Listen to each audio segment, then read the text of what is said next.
turi Gisagara aho polisi y'u Rwanda imenye inzoga za nyirantare ngo benshi banywa bakabyimba amatama abandi bakanuka mu kanwa nkaho bihereramo hamwe usanga umusore muzima uzisomaho amara gukubita umusumwe ubundi umusatsi ugacurama ukagira ngo nubwa bw'imbiba bakoje mu mazi ibaze ko bazinyoye babwiye TV na Radio 10 ko babizi neza yuko banywa uburozi ndetse rwose bubica ariko kubera kubatwa kuboreka byaranze dore abazinyoye mbere yuko bazimena uko baba basa ibyo bona bipfundikirishije ibishashi nibidomoro byazo basanze mu cyumba bitirigara naho ayo macupa ubona nayo bashyiramo izo nyirantare ayo macupa ngo bayita ibipipiri Gisagara hatahuwe litiro 3000 z'inzoga zitujuje ubuziranenge zakorwaga mu ruvangitirano rw'ibikoresho bya uburozi.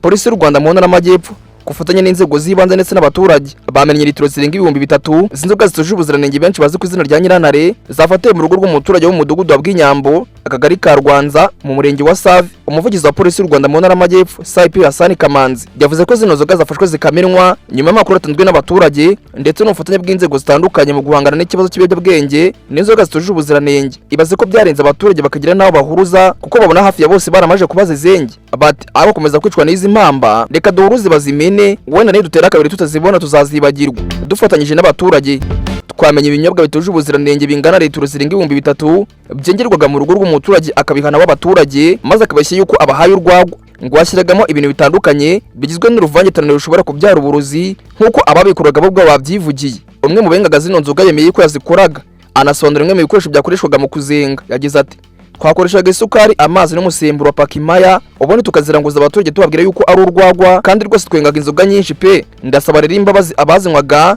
kuko nubwo twazengaga tukazicuruza twabaga tuzi neza yuko zitujuje ubuziranenge kandi zishobora guteza ingaruka ku buzima bw'abazinywa bivuze yuko n'abazicuruza nabo buryo babazi neza yuko zica. Abaturage muri kano gace bavuga yuko zino nzoga zitujuje ubuziranenge zimaze igihe zibangiriza imibereho cyane kuko usibye guteza uburwayi zinateza amakimbirane mu miryango urugomo ndetse n'ibindi byaha.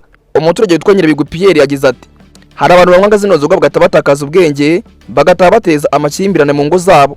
Turashimira rero polisi n'izindi nzego kuko ibikorwa nk'ibi ngibi biduha icyizere cy'umutekano n'ubuzima bwiza. Undi nawe witwa Nyirandikubwimana Claudine yagize ati izi nzoga zatumaga bamwe batitabira akazi amafaranga yabo bakarangira bayanywera abana babo bakabaho nabi. Turashimira ubufatanye buri hagati y'abaturage ndetse n'inzego z'umutekano kuko bugenda butanga umusaruro.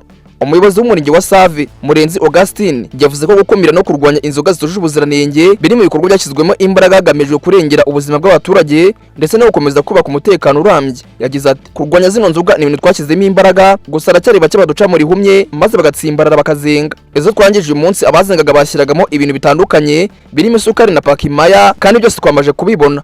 Turakomeza gukorana n'inzego z'umutekano ndetse n'abaturage kugira ngo ibikorwa nk'ibi ngibi bicike burundu bityo ubuzima bw'abaturage burusheho kurindwa. Umuyobozi wa polisi mu karere ka Gisagara SSP Karekezi yashimangiye ko ubufatanye bw'abaturage n'inzego z'umutekano ariko bukomeje gutanga umusaruro mu kurwanya ibiyobyabwenge ndetse n'inzoga zitemewe. Yagize ati turasaba abaturage kutihanganira umuntu wese uzikora uzibika cyangwa se ucuruza ibindi binyobwa bituje ubuziranenge. Amakuru batanga ku gihe niyo adufasha gukumira ibyaha mbere yuko bigira ingaruka ku baturage. Turashishikariza abaturage kwirinda ibikorwa nk'ibi ngibi kuko byangiza ubuzima bw'abantu buri munsi. Yakomeje agira ati ntabwo tuzihanganira ibikorwa bishyira ubuzima bw'abaturage mu kaga. Tuzakomeza gukora ibishoboka byose kugira ngo abakora bino bikorwa biryozwe kandi abaturage bakomeze kubaho batekanye. Kino gikorwa kiri mu ngamba za polisi y'u Rwanda ifatanyije n'izindi nzego mu komeza gushyira mu bikorwa ubukangurambaga bugamije gukumira no kurwanya ibyaha birimo gukoresha ibiyobyabwenge inzoga z'inkorano zitujuje ubuziranenge ubujura ndetse n'ibindi byaha byose. Ngaye nguko rero ibi ngibi bikaba byabereye mu karere ka Gisagara bikaba byabereye mu murenge wa Save babwira ni karagaciyemo. Iyi ni isoko y'amakuru mukaba muyagezweho nanjye Mwinyabari Obedi nk'uko bisanzwe.